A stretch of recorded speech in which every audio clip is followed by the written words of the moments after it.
So, what is biophilia? Well, biophilia is relatively new. I think it was first coined by Eric Fromm, and he really saw it as the relationship between humans and nature, but a kind of the love that we have for nature. And so it's this emotional response that we have to nature. And later, um, Wilson and Kellert and others began to define biophilia as our affinity towards nature and living processes. So we naturally have an innate feeling towards nature and love of nature, and that's probably pretty true. So, but in a way, that's somewhat simplistic because it's not going to guide planning processes or buildings that are biophilic.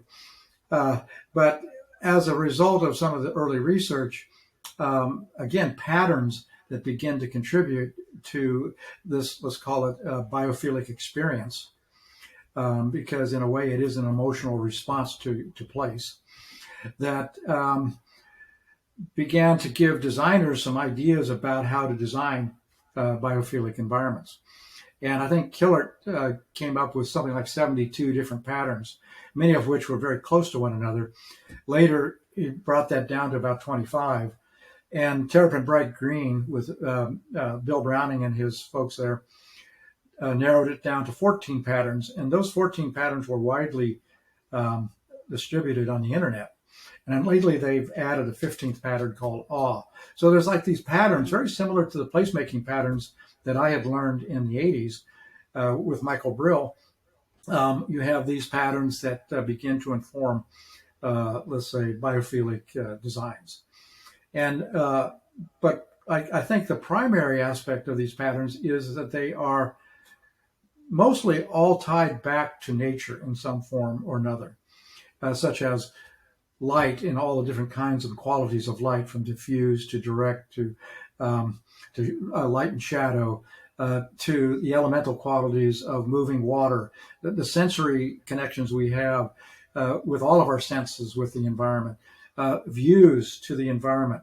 Another one of their patterns is prospect and refuge. In other words, being able to see any possible harm that might be coming your way, and at the same time having an environment that begins to protect. And of course, these refuge spaces really came to be important during the pandemic that we just had, where we had to have sanctuary spaces for people. So designs that reflect nature and natural systems are a part of the biophilic, design palette. And anyway, there's like lots of different design patterns. And only recently, I think, at least in the group that I'm connected with at the Biophilic Leadership Institute, includes Tim Bately and Bill Browning and others. We're really looking at the notion of an integrated scalar response to biophilia, because we know that you can stick trees on a building and call it biophilic, and you can begin to reduce indoor air pollution and call it biophilic.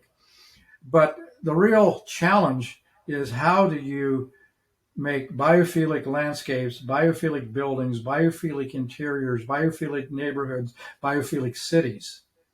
How do the same principles begin to operate on all these different scales? Because once they're operating at those scales, you're going to get synergy between the scales, and you're going to get a true biophilic environment. Sticking a biophilic building, in a polluted city is going to help, but it's not going to transform the city.